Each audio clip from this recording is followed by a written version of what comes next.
Hello everyone and welcome back to my channel. Today we're going to be creating my February 2021 bullet journal spread, and the theme for this month I decided to go with is steampunk.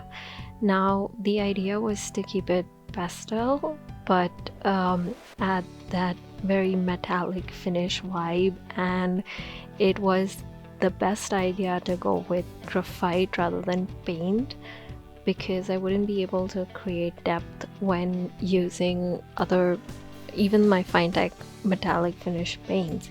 So I decided to use my graphite pencils because they have that sheen and metallic finish to it. I also needed to think about how to get the graphite to not transfer onto the other piece of paper, and most of the times the sprays are just useless. So I decided that I would go in the reverse direction. Usually I would have done watercolor and then done pencils on top of it, but this time I decided to do pencils and then cover it with watercolor to seal in the graphite so that it doesn't transfer as much as it's supposed to on a normal basis. And it did make the graphite quite transfer proof for as much as I can. So I did decide to draw like a mechanical heart, but I also wanted to keep more of the natural finish to it, so it was like a combination of something natural and mechanical with it, and I really liked that idea.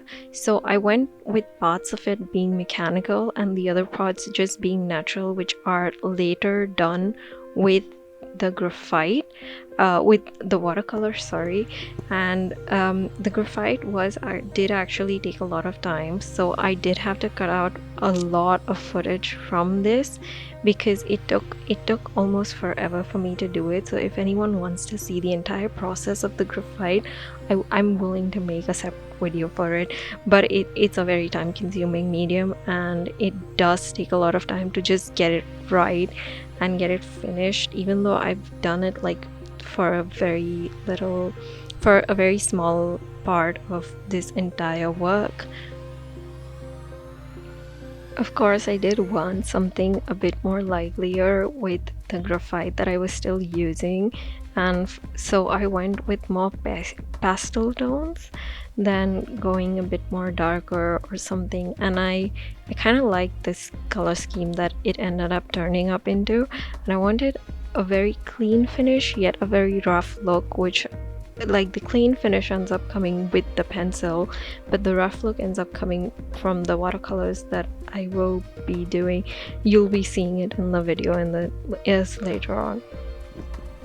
Now, I do understand that not everyone has the time to create such in-depth, intricate artwork for the bullet journal.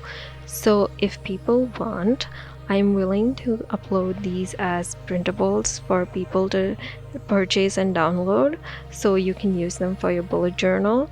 And it's far easier. As you can see, I have had to cut out a lot of the video because the pen graphite part was so time consuming that it would have literally taken an entire. And here you see I'm just using watercolor to seal most of my graphite in and add a bit of color, which kinds of brings out a lot of the work slowly but surely. So the watercolor was the fastest part. Now the way I did this was a bit different. I did leave a little bit of edge to the paper and not cut it before I finished painting, and you'll see why a little bit in the future. So, and also so that my tape doesn't ruin my paper and I can always cut it out later also.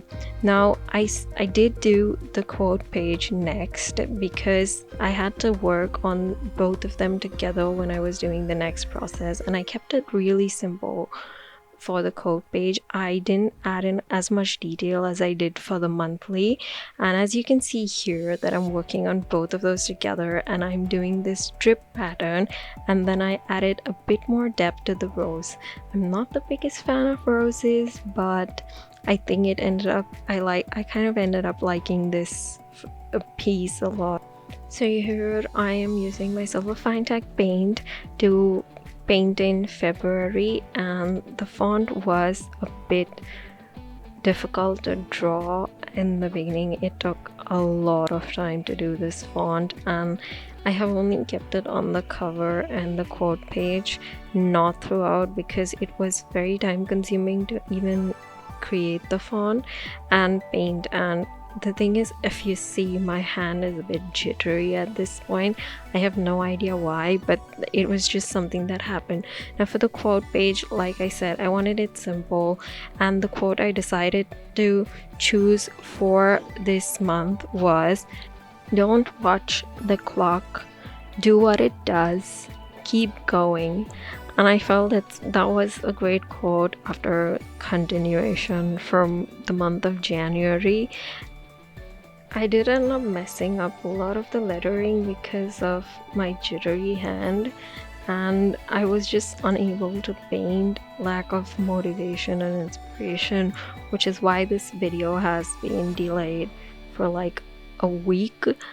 And I do want to update you guys saying that I now have an Instagram, and I do post a lot of my spreads there. So if you want to join my Instagram, don't forget to follow me, and I'll leave the link in the description box below for you to connect with me over Instagram.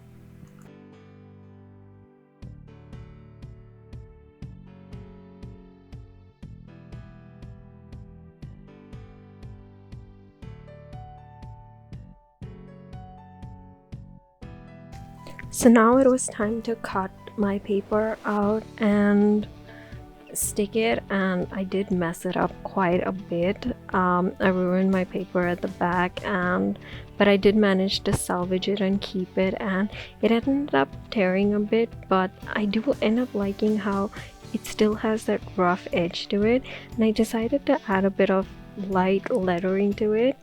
Now for my next page was my monthly page, and I decided to do it kind of like a puzzle fit-in piece with the open area for me to write things in. So I cut out this gear looking thing where I was going to be using both the sides, and I ended up shading it up and creating a bit of depth onto it, as you can see, with pencils as always, and just keeping it simple. I didn't add in a lot of color to this because I wanted to keep it really neutral and simple with the off-white and the pure white of the paper to blend in and show like this gap in between, as you'll see once I stick it on.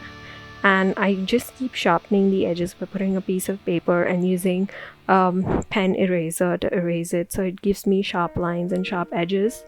Now I did do this shading rather quickly, so it's not the most perfect thing. As you can see, I stuck one side of the gear to this side and the other side to my monthly calendar, and my pens work pretty fine. What the paper that I use for this is just normal sketch paper, because I always have a lot in stock with me, like I always have it, and I'm never short of it, so I just use normal sketch paper. It kind of works with watercolor and all of it. I have bought it locally, so I've had it for years now. Now I did do most of my lettering with a calligraphy pen and my Finetec silver paint that I did use on the first page. Now I am preparing a paper for my habit tracker. I decided to write random cursive things on a piece of paper, and I was gonna tear it off. Like, I did add in some words that I found meaningful, but other than that I just wrote just random alphabets scribbled onto it, and I went a little bit beyond what I had planned, and then I was gonna tear it off and give it that really rough feel to it. And the off-white paper with the white paper, kind of, I love the contrast that it adds to this spread. It's quite simple, and as you can see here, I'm using most of this video, the lighting was a big issue. Artificial lighting kind of gave a better video, but it kind of reflected a lot of light and it was hard to see, especially when I was doing pencils. I just couldn't see much of it, so I had to do a lot of it off screen as well, like finishing and stuff. Now for my mood tracker, I decided to do kind of this clock thing, which I was going to end up drawing it, but then I decided that I would color in the lines whenever I filled it with the color that I went. And I went for similar colors from the theme with the pink, blues, greens, purples, and gray. Now for my habit tracker, I did it a bit more systematic than I did it from last month, I would say. And I wrote down the numbers for each. Now for my weekly spread, I decided to change it up. I decided that I didn't need 2 pages per week, so I decided to do 1 page per week and have my week 1 and 2 of February for this spread. Now the idea was to design 2 clock hands, and I designed them in such a way. I was gonna keep them only silver, but then I wanted to add a bit more color to it, so I decided to go with the violet. And both these spreads do have different layouts to it, so I do enjoy it that way.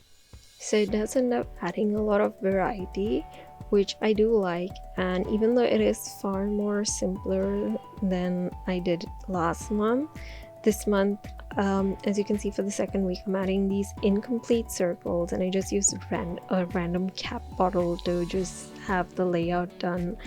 And I had a lot of paper left from the written work, and I did week 1.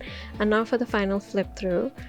So I did enjoy this theme. It's a bit more neutral, I would say, and a little bit of color. Don't forget to give this video a big like and subscribe to my channel, and I'll see you in the next video. Bye!